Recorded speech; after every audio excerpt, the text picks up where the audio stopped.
Good evening, friends. Thank you for coming.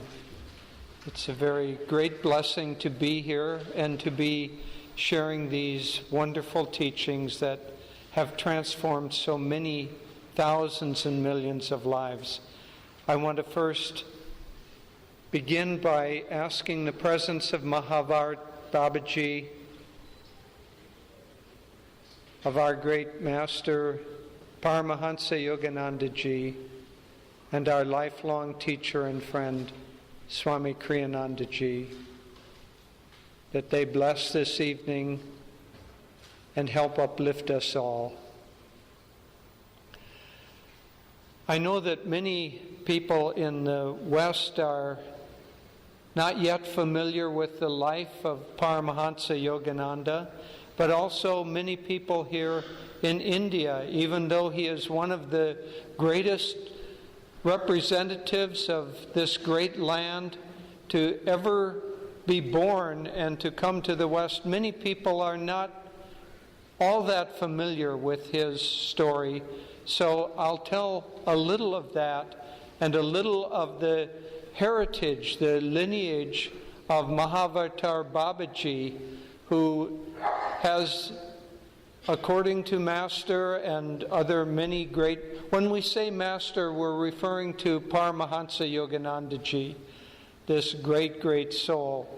And his disciples called him Master not because he was master of them, but because, like all great yogis, he had become a master of himself, which is the destiny and purpose for all of us, for all human beings, to eventually learn to master the ego and transform that and offer that into the light so that we become united with God.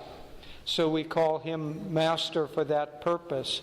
But the story of Yogananda's coming to the West begins a long time before Yogananda was even born.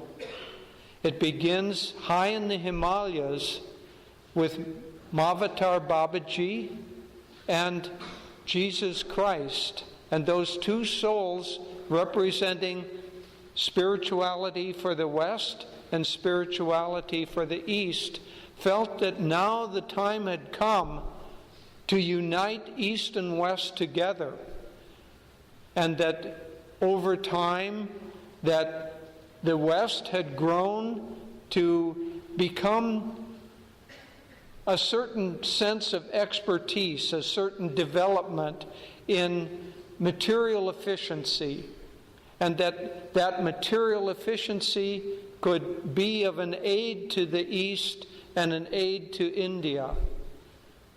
But India particularly is and always has been the guru of the world. And so the spirituality of India was needed in order to balance the West. And so they felt that the time had come for the joining together of the energies, the expertise, one might say, of East and West.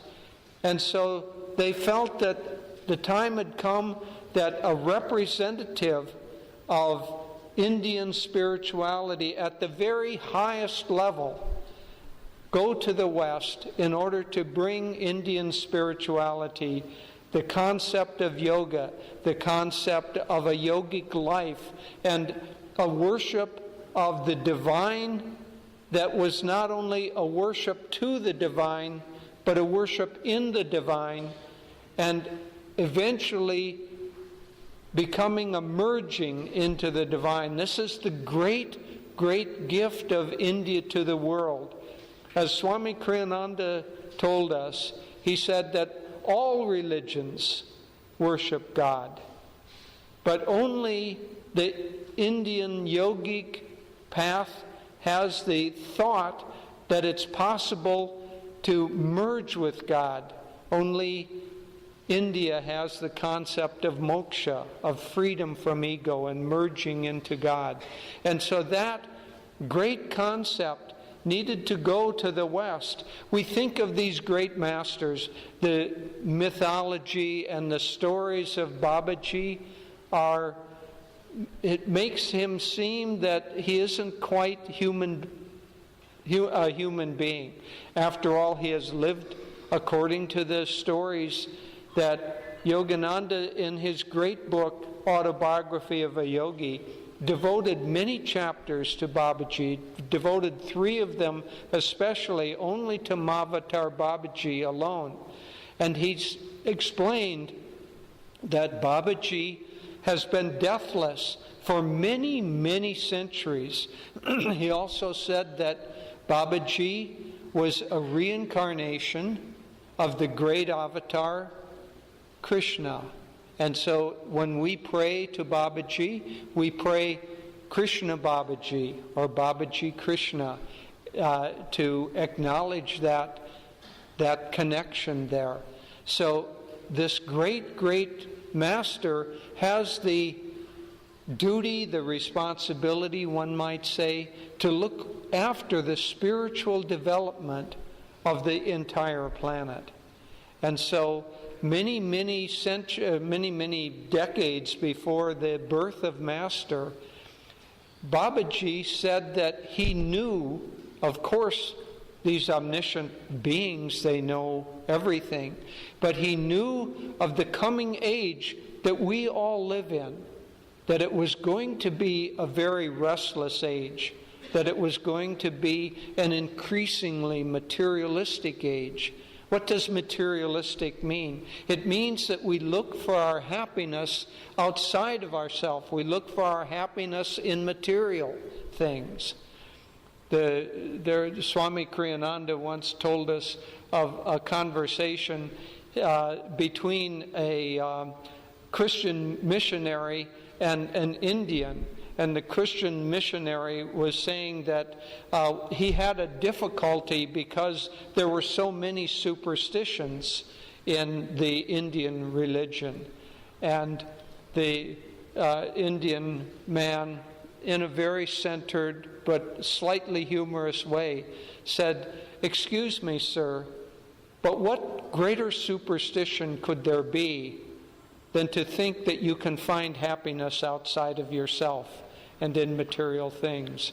I don't think the Christian missionary ever quite understood the depth of that answer. But for all of us, this great teaching is meant to show us how to find true happiness. But Babaji knew for many, many centuries that this restless, materialistic age was coming to the earth.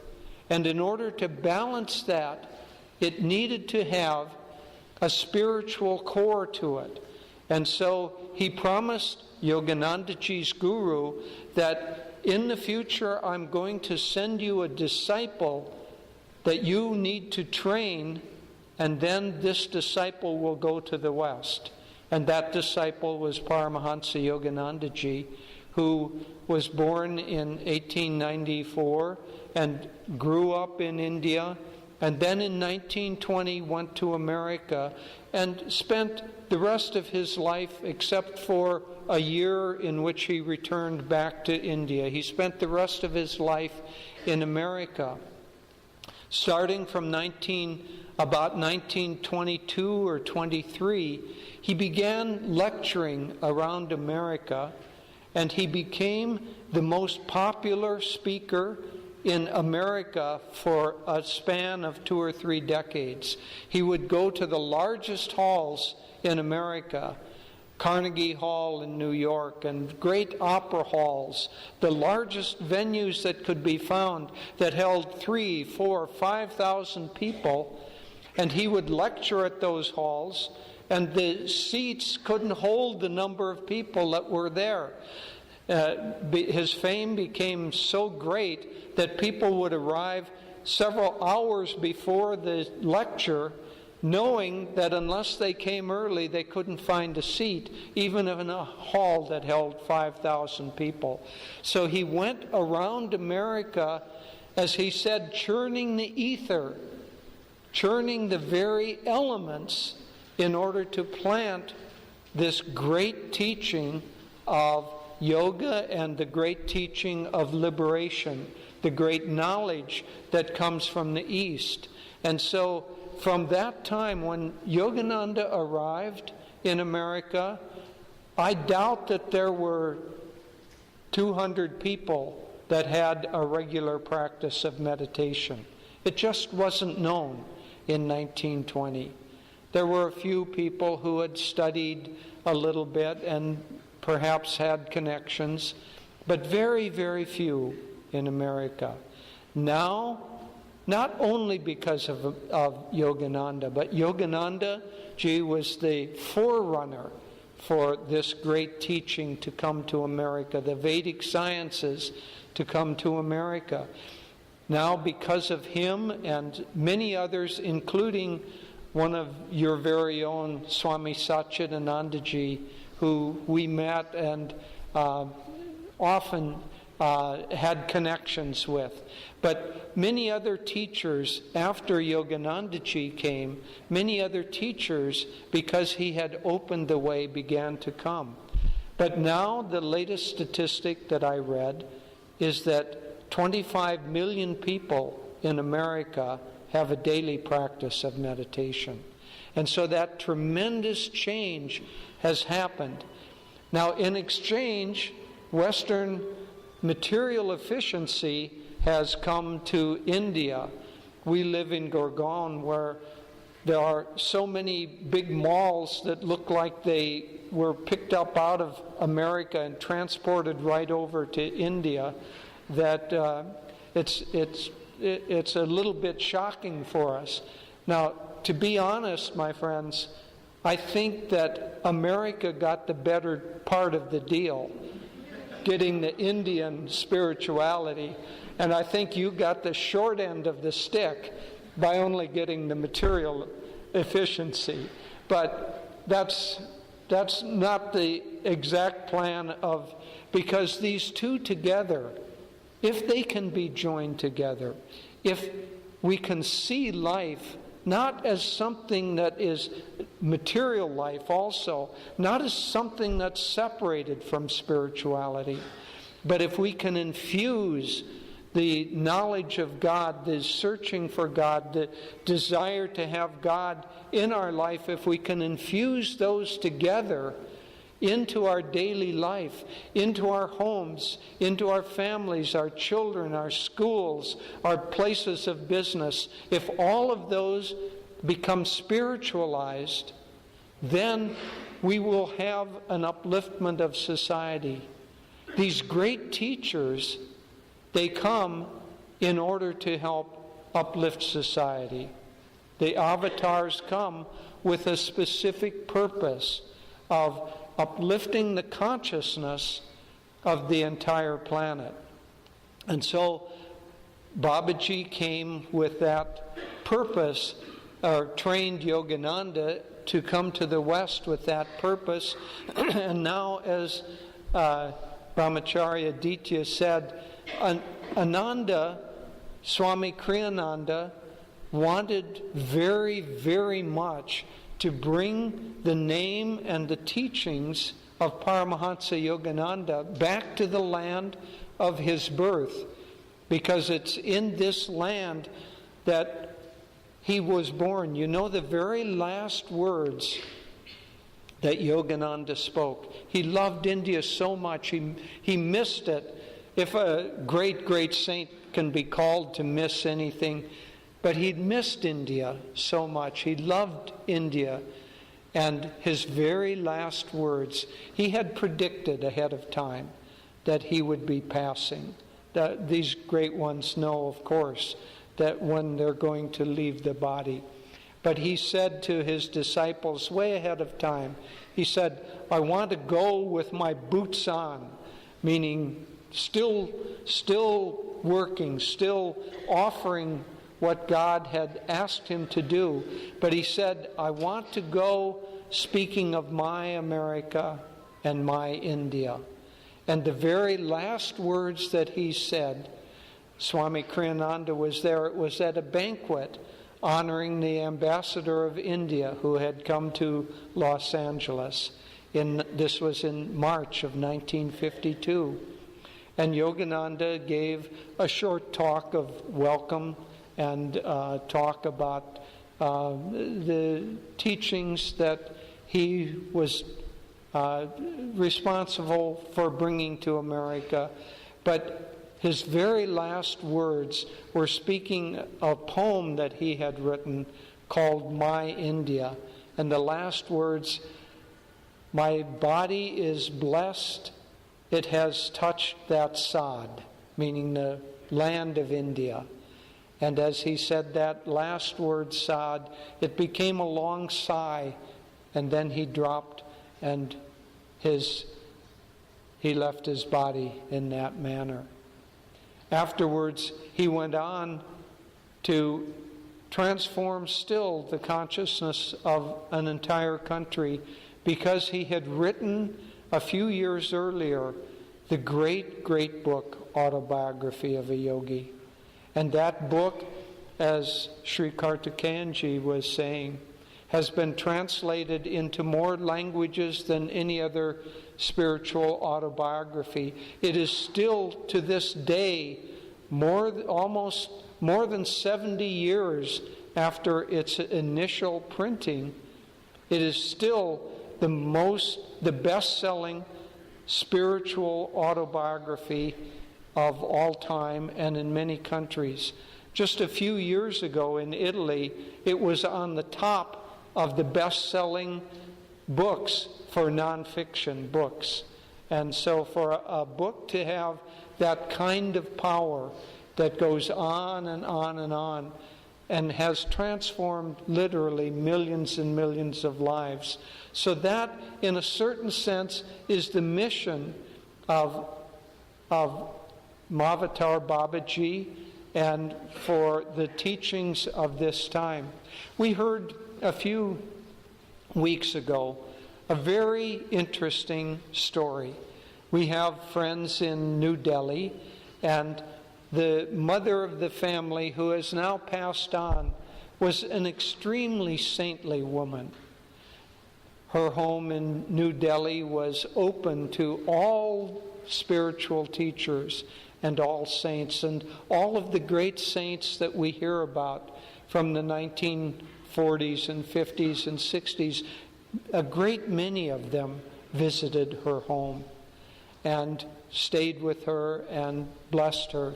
But a very, very saintly woman. She passed on about 15 years ago. Her son, Indu Ban, her name was Rani Ban. Indu Ban was a Supreme Court justice, a very fine man, very spiritual man. And he still is in contact through dreams and through visions with his mother. And he told us a very interesting story, and this is very pertinent for tonight's theme, for tonight's talk. He said that through the visions that his mother is connecting with him, that she is on a high astral plane. And on that high astral plane, she is often in contact with Babaji. And so they speak together.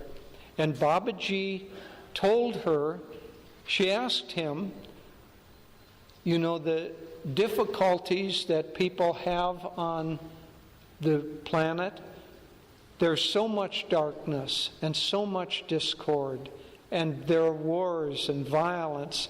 Why don't you take away all of that? It's a question, I think, that resides in many hearts. Certainly I've asked that question. Why, God, do you allow all this darkness? Why don't you just take it away? And Babaji's answer was that the world is composed of duality. If you have light, you have to have darkness. You can't just take away darkness. In fact, to step aside from the story, I'll come back to it.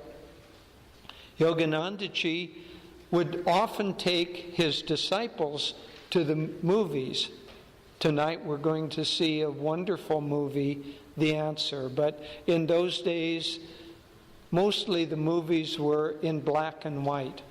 And so they would be watching the movie on the screen. And in the midst of the most dramatic part of the movie, he would tap his disciples on the shoulder and say, "Look up, look up. Look at the beam of light coming from the projection booth, because the whole drama on the screen that you're caught up in is only a play of light and dark." And he said that is the way that God creates this world. It's as if there's a projection of his consciousness, and it goes onto the screen of our consciousness, but there has to be light and there has to be dark. Otherwise, there's no drama.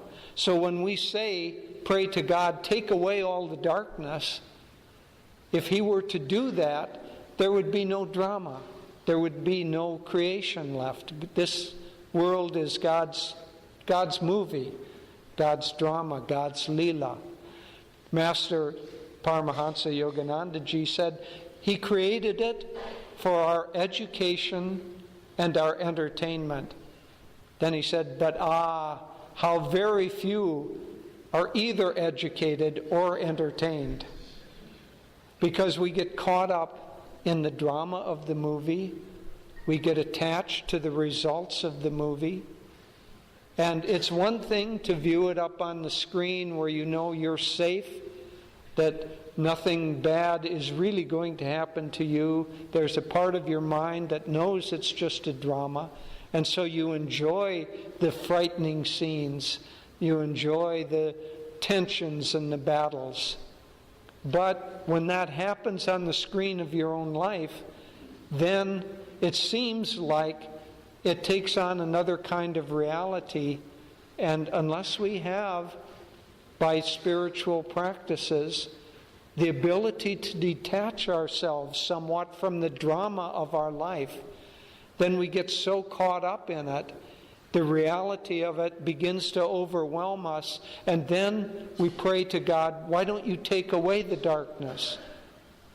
But what Babaji said to this, I'm coming back now to this story, what Babaji said to Rani Ban, this wonderful high soul, this woman, he said, the world has to be balanced between light and dark. Always there must be a balance. I can't take away the dark. But if the darkness is increasing, then what I can do is I can help increase the light. And so that's his job now in this world, is that he's putting out the energy to increase the light in the world. That's why he sent Yogananda ji to America, to increase the light. That's why many, many great souls have had a connection with, been inspired by, been empowered by Babaji. And so by having that power to increase the light that he has, through that means, he has been able to effect a change and effect an upliftment of human consciousness.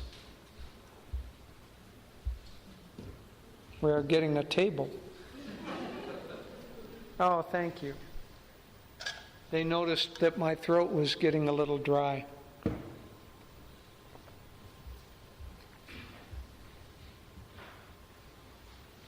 So Babaji is working to uplift the consciousness of the world. Not he alone. Babaji represents really God in the form of manifestation. Now, to a certain extent, he's barely manifested in this planet. When he wants to travel from one place to another, he taps his staff on the ground and he disappears and reappears at the next place. More efficient mode of travel than most of us have. We have to wait in the queue at the airport or on the metro or however we travel. But Babaji has has other means of doing that. But he comes into this world not to show us how different he is, but to help us uplift our own consciousness. And so he has come in order to send these teachings, and God has manifested during times of darkness. That's the drama of Gita, the drama of Rama, the drama of all great saints and avatars. They come at the time of darkness in order to uplift consciousness.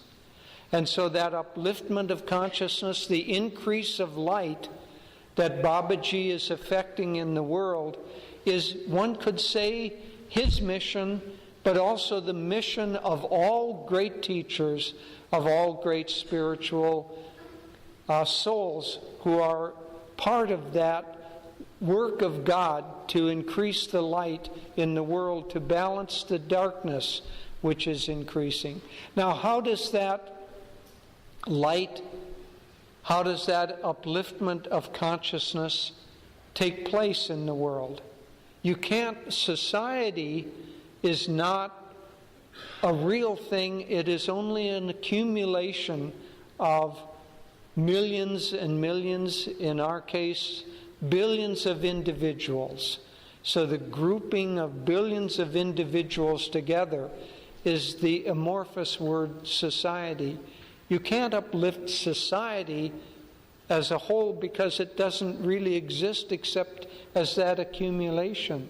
So the upliftment has to be for individuals, and that lifting of light, the bringing of more light into the world, has to come down ultimately to the increase of light in the individual heart, the individual mind, the individual soul. And so one could say, in a certain sense, that Babaji's real work is you and me. That his work of uplifting world consciousness has to start, first of all, with those who want their consciousness to be uplifted. Those who have already turned to God. Those who are already wanting to live a better life, a more harmonious life, a more peaceful life. You know, Ananda has started a campaign called Be the Change. When I say a campaign, we're trying to join together different spiritual groups, because all the different rivers of spirituality, ultimately all worship of God, all those different streams end in the same great ocean. And so we're trying to draw together spiritual groups around the world to have people meditate and dedicate hours of meditation for world peace and harmony. If we can get a certain critical mass, there have been studies that have shown this, that if you can get a certain critical mass of consciousness, that then it affects the consciousness of the whole planet, or affects the consciousness of the whole area. So we're trying to get people to dedicate 1 million hours of meditation for the upliftment of the planet, for peace and harmony. But it's this kind of change has to happen by individuals pledging their meditation, individuals pledging their desire for peace and harmony. It comes from the statement of Mahatma Gandhi, where he said that if you want to effect change in society, you must first become the change that you want to see. Reminds me of a line, Mahatma Gandhi, a line where a Western reporter, he was traveling at this time in England, UK, and a Western reporter asked him, "What do you think of Western culture?" And Gandhiji, with a great wit, but with a slight smile, responded, to the question, what do you think of Western culture? Gandhiji said, I think it would be a good idea. So, I still think that it would be a good idea. And that's partly the work of Mahavatar Babaji in this modern age, is the upliftment of consciousness. But, coming back to this point, that upliftment of consciousness must start in the individual heart. It must start with you, and it must start with me. And we, for our own benefit, it always starts, first of all, for our own benefit. Yogananda ji, the very first book that he wrote was called The Science of Religion. The basic theme of that book was that everyone in the world is motivated by the exact same basic motivation. And that motivation, the universal motivation, is the desire for happiness, to be happy and to avoid pain.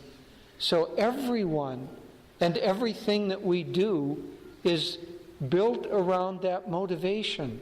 We're trying to become happy, trying to become happier.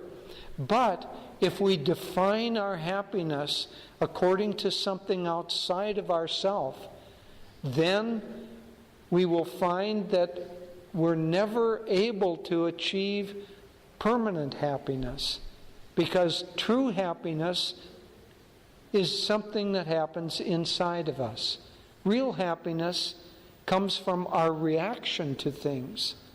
So the same outside, we have rain coming down because there's been not enough rain in the southern area of India for this year, the monsoons. We need more rain. All the engineers who are responsible for filling up the reservoirs, they're very, very happy that it's raining right now. Those who were concerned about people having to travel through the rain to come to the talk tonight, they might be a little bit unhappy. So it isn't the rain that causes happiness or unhappiness. It's our reaction to it. It's always our reaction to whatever happens in life that creates in us happiness or unhappiness. And so that was the primary theme of Yogananda ji's first book, The Science of Religion. But why do we seek happiness? I mean, it seems like an obvious rhetorical question. Well, of course we want to be happy. But why do we want to be happy? Because our consciousness understands that we came, a deep consciousness, that we came from a state of ultimate happiness. We came from a state of bliss, and the soul is yearning to get back to that state of bliss. And so the question of how we get back to that state of bliss is what brings about the great spiritual teachings. The great spiritual teachers, they don't have to convince us that we want happiness, but they have to convince us that perhaps we're seeking it in the wrong way or in the wrong place. And they give us teachings that will help us understand how to find the fulfillment that we ourselves are looking for. So this is Babaji's mission. When he said that it's his job to create the light, increase the light in the world, it's his work to create in all of us who want to align our consciousness with something that's higher, to increase the light in us. In deep meditation, the meditator finds that light appears in the forehead. Literally, light happens. That's why it's called enlightenment, is because light comes in deep meditation. And so, on an individual level, the increase of light has a deep metaphysical meaning to it. It means that in the presence of that light, we find ourselves merging with the presence of God, who has created this whole world out of vibration, out of sound and light. And in deep meditation, when we meditate, when we become absorbed in that light that we see, when the mind is still and the heart is no longer restless, when those conditions happen, then automatically we hear the great sound of Om, we see the light of God, we feel universal love, universal peace, the desire for harmony. So Babaji is working ultimately with each of us, trying to inspire us to increase the light within us, to increase our dedication to seeking that. Not because he needs that, but because we need that. We had a talk not too long ago in NCR on the theme of what the science of yoga, what it is meant to bring to the world, to this modern world. And I started out by saying, like a very, very bad novelist, I'm going to give away the end of the plot right at the beginning. These great teachings and these great... Why did they come to the world? They came to save the world. That's their job, to save the world. And their job is to save each one of us individually. Now we might wonder, does Babaji really care about me individually? Does he care about you individually? He's got the responsibility for the upliftment of the whole of the world. Does he have time to bother about us? One time a skeptic or a searcher came to Paramahansa Yogananda, and he asked this question. He said, if God is infinite, why does he care about individual people? He's got this whole vast galaxy, this whole vast universe to take care of. Why does he care about individuals if he's infinite? And Yoganandaji's answer was a beautiful answer. He said, oh, sir, your concept of infinity is too small. Yes, God is infinitely large, but God is also infinitely small. And so God resides in you, and Babaji being united with the consciousness of God, that means that he also resides in you, and that he knows of your yearning for happiness. He knows of your yearning for enlightenment, one might say, and he is responding to that. He's responding by having a great teacher like Yogananda come to the West, because Yogananda said, or Yogananda's guru said, that he saw many, many souls yearning for enlightenment in the West. So God responds, Babaji responds to that desire and that request.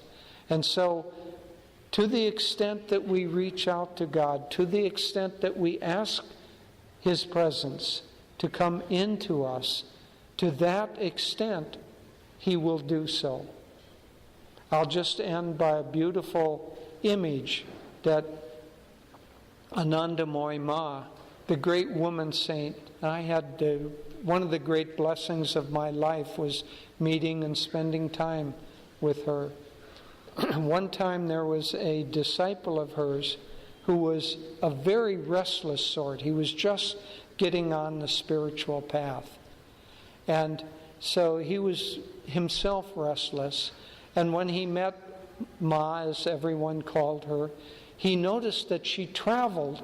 She never stayed in any one place for very long.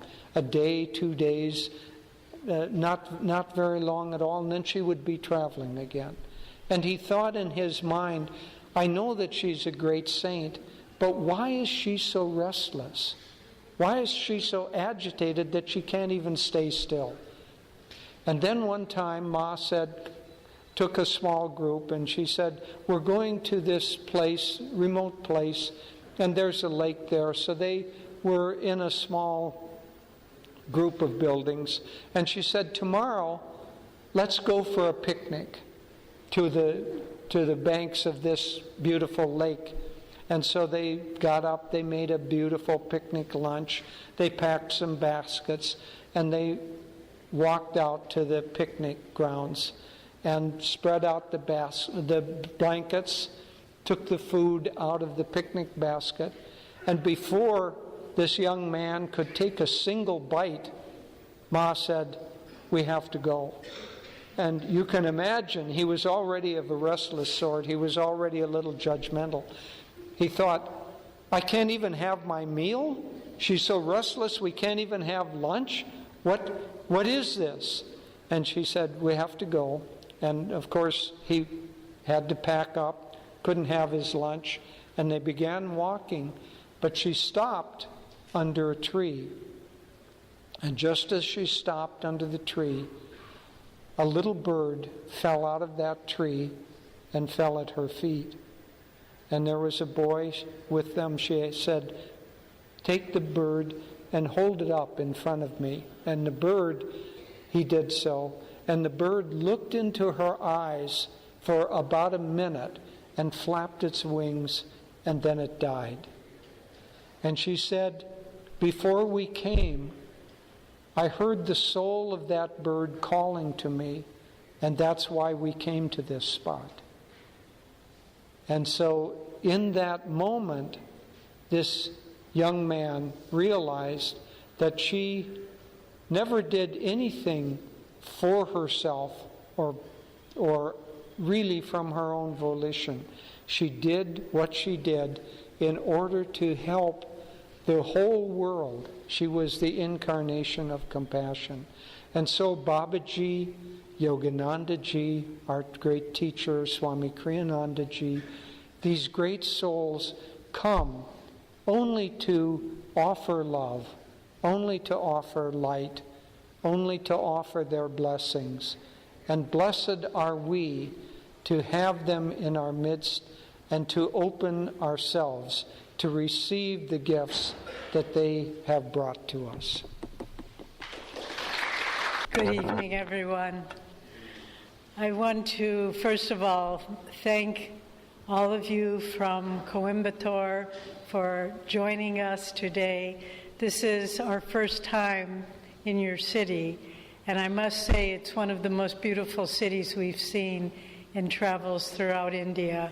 Not just beautiful in an outward sense. There's greenery, there's cleanliness, but the people that we've met have been so kind, so welcoming and gracious, and we want to thank you, and of course thank our dear friend, Sri Kartikeyanji, for making all this possible, helping us to make it possible.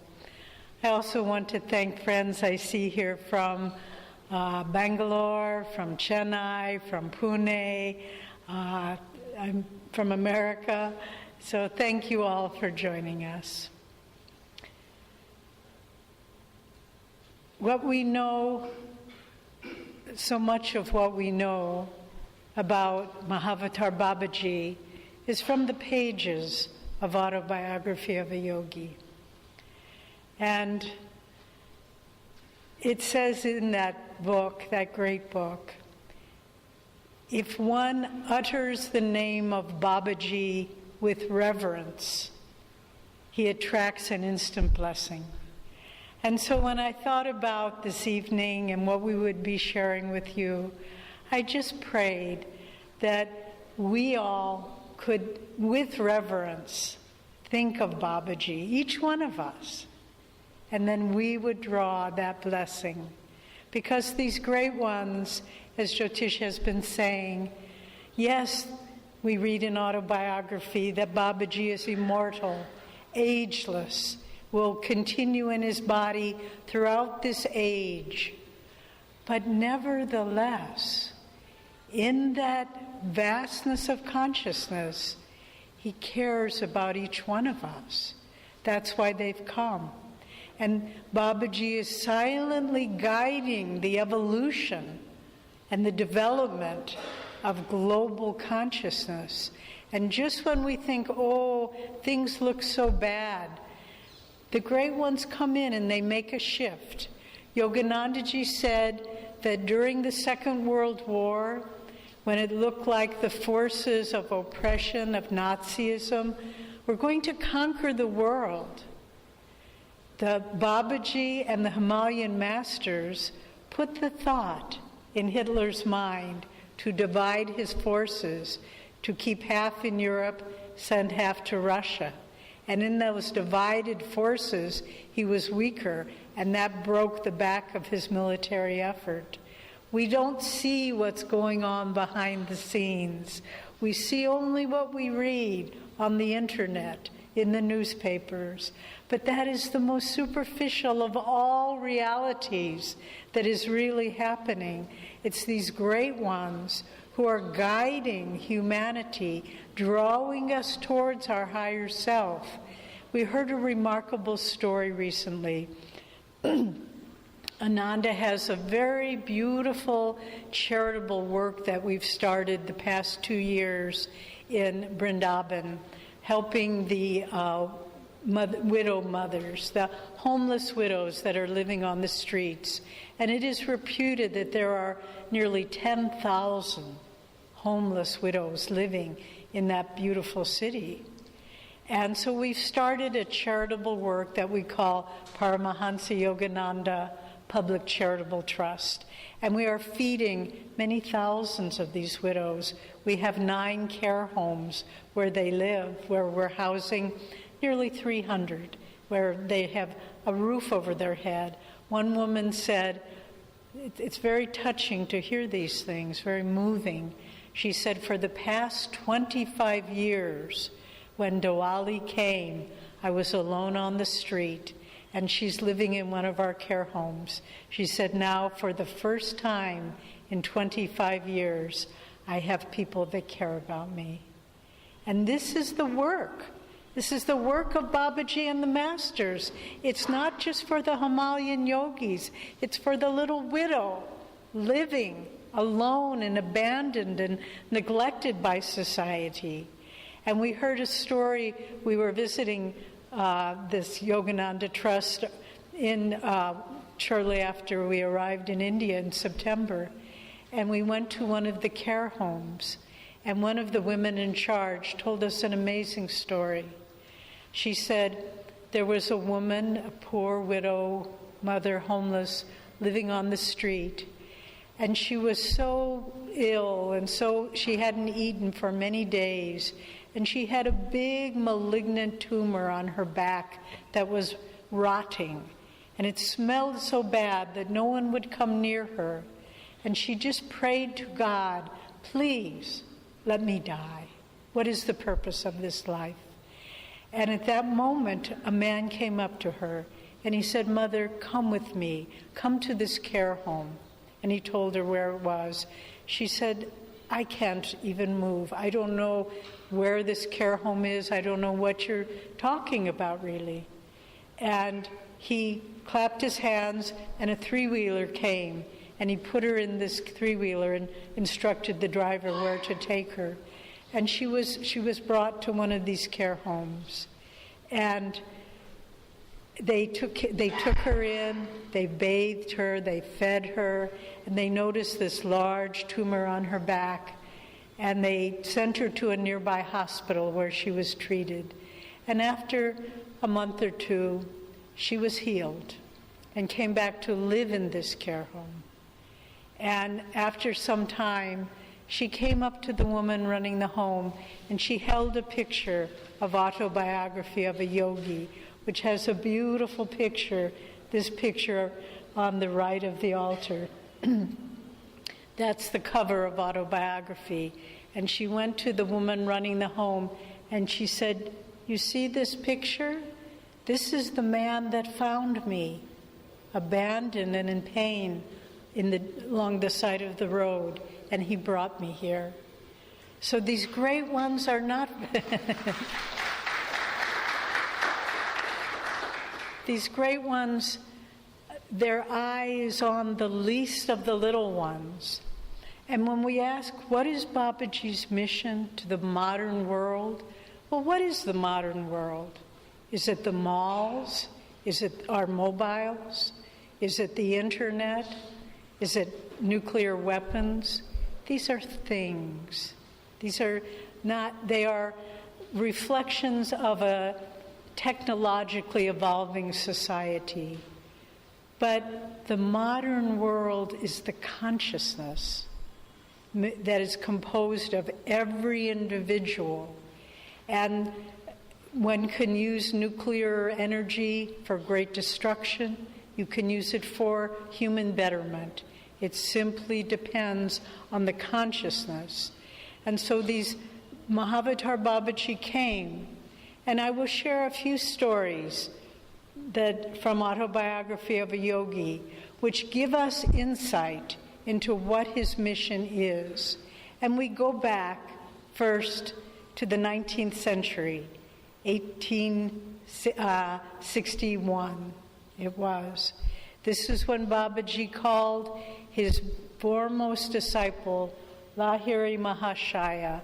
He was working, he was a householder with family, working as an accountant. At this point, he was in Danapur. And Babaji put in the mind of his superior that he should be transferred, Lahiri, up to Raniket. And where Babaji lives in those regions, Badrinath, Raniket, with his band of yogis.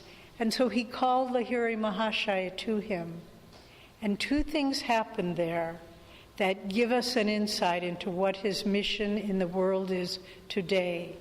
The first thing, he gave Lahiri the technique of Kriya Yoga, which says in the autobiography, the most effective technique for God realization through self-effort ever given to mankind. And he raised Lahiri Mahashaya up into a state of samadhi, of cosmic consciousness for a week. And then after a week he came down and he knelt at his guru's feet and said, "Please, Master, I never want to leave you. Let me remain here with you and your band in the Himalayas." But Babaji said, "No, my beloved Chela, your job is to go back to the world and demonstrate the life of an ideal yogi householder." And reluctantly, Lahiri left those rarefied airs of the Himalayas, came back first to Danapur and then to Benares, Varanasi. And for 30 years after that, he continued working. Then finally he retired. He had a small, we have a special guest I see has come.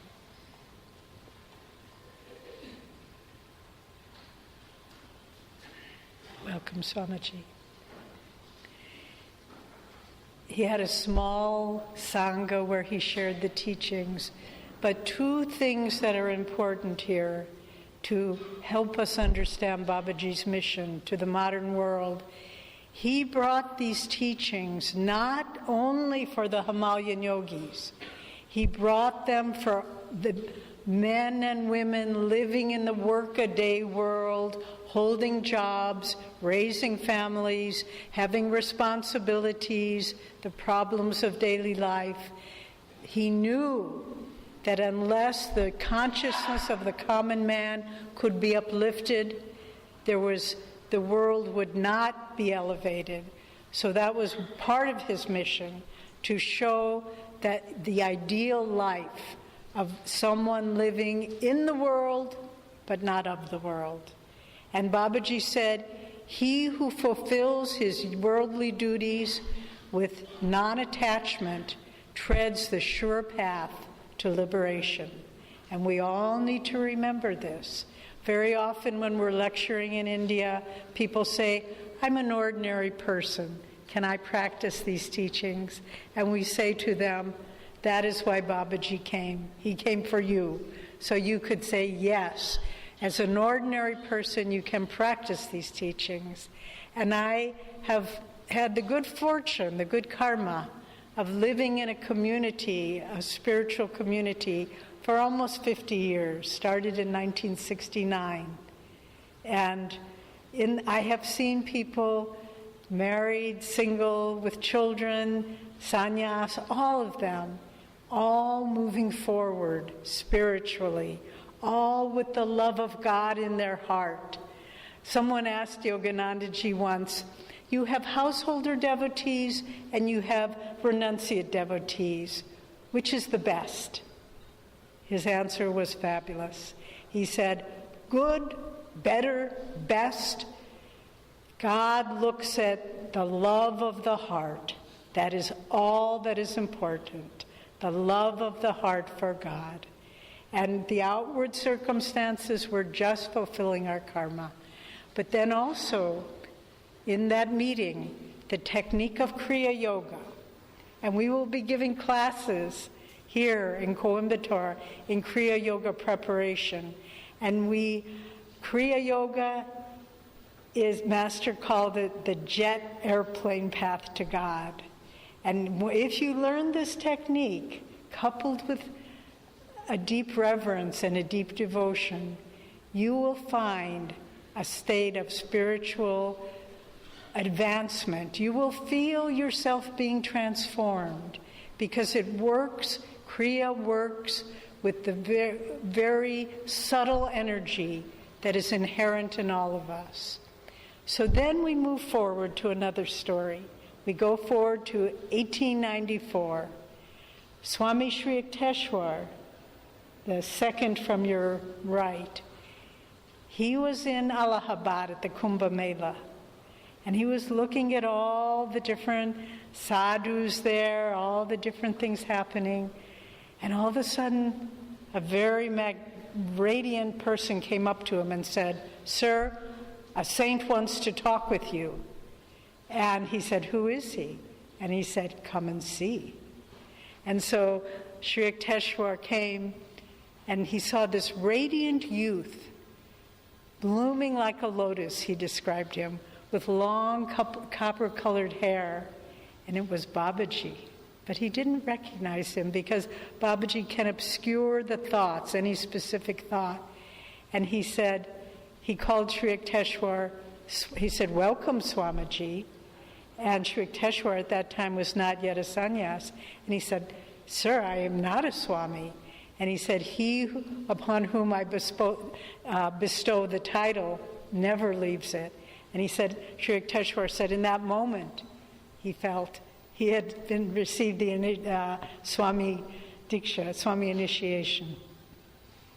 And Babaji said, and this takes our story to his mission to the world, he said two things.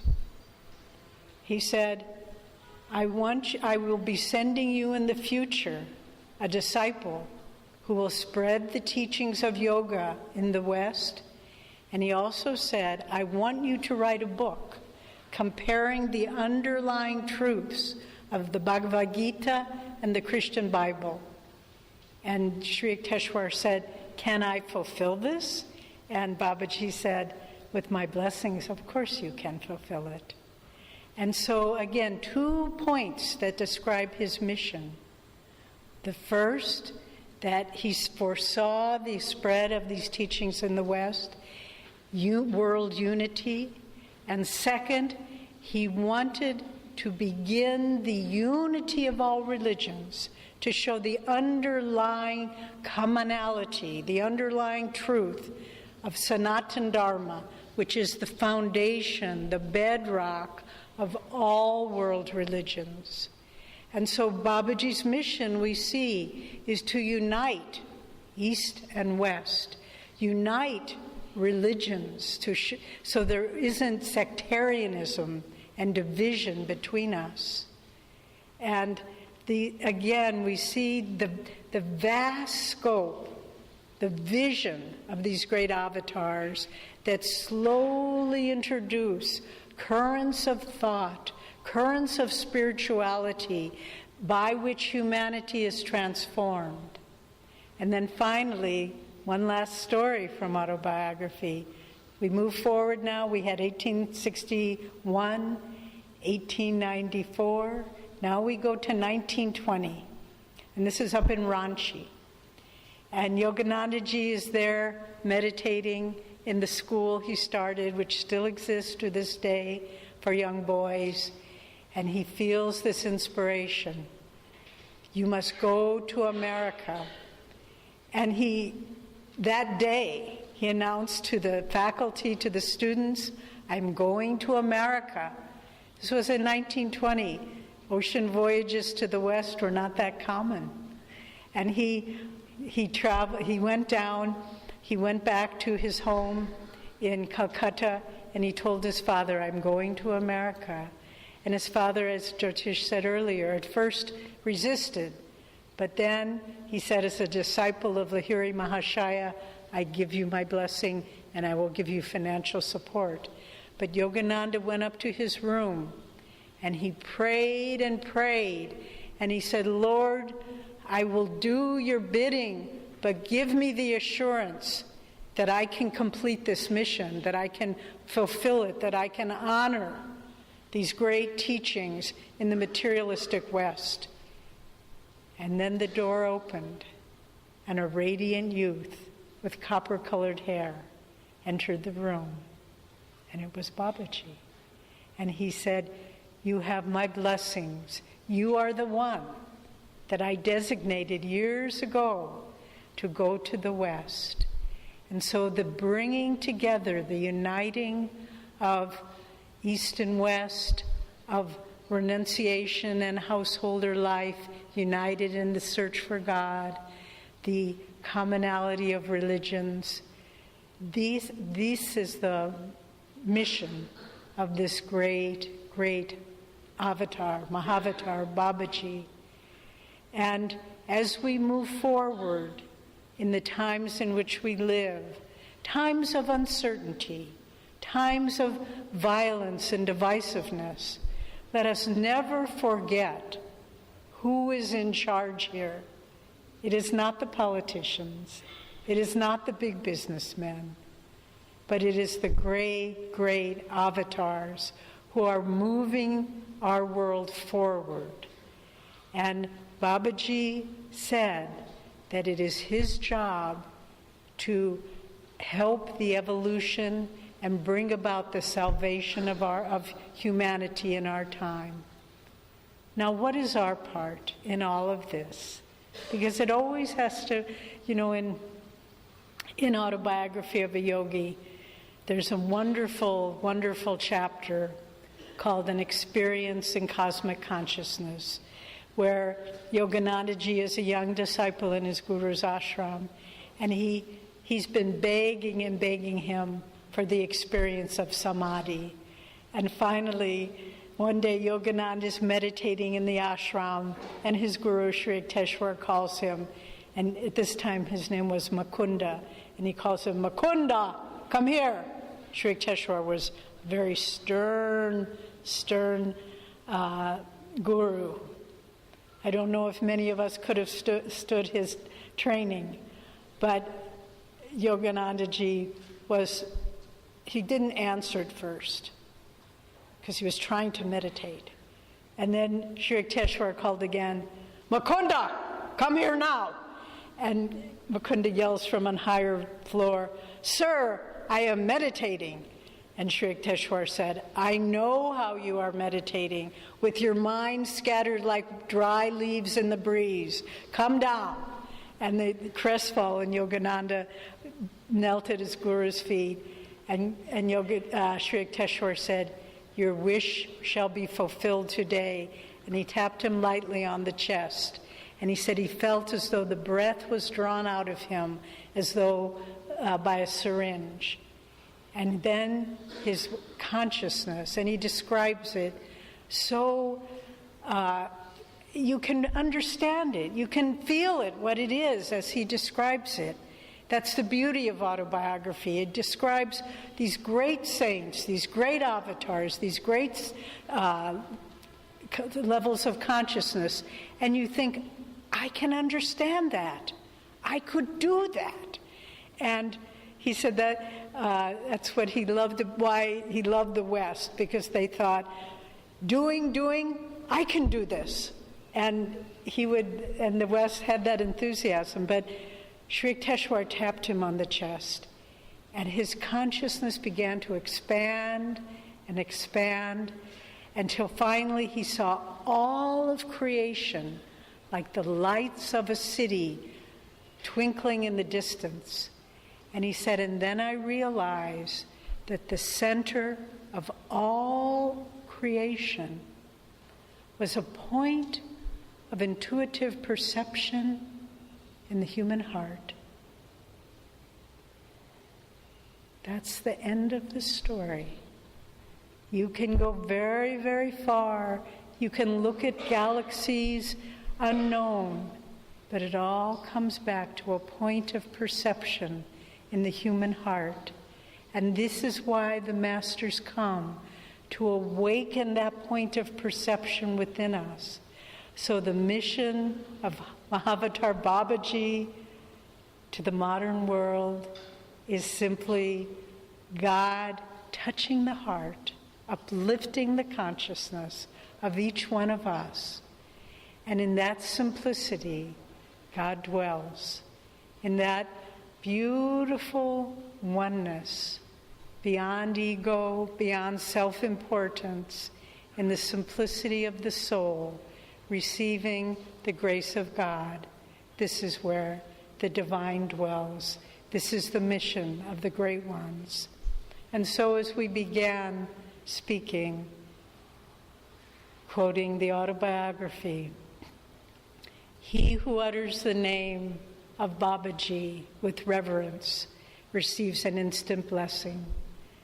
Let us all, in our hearts, utter that name, call to him, feel his grace, and draw that blessing, which is the purpose of all of creation, of all of existence.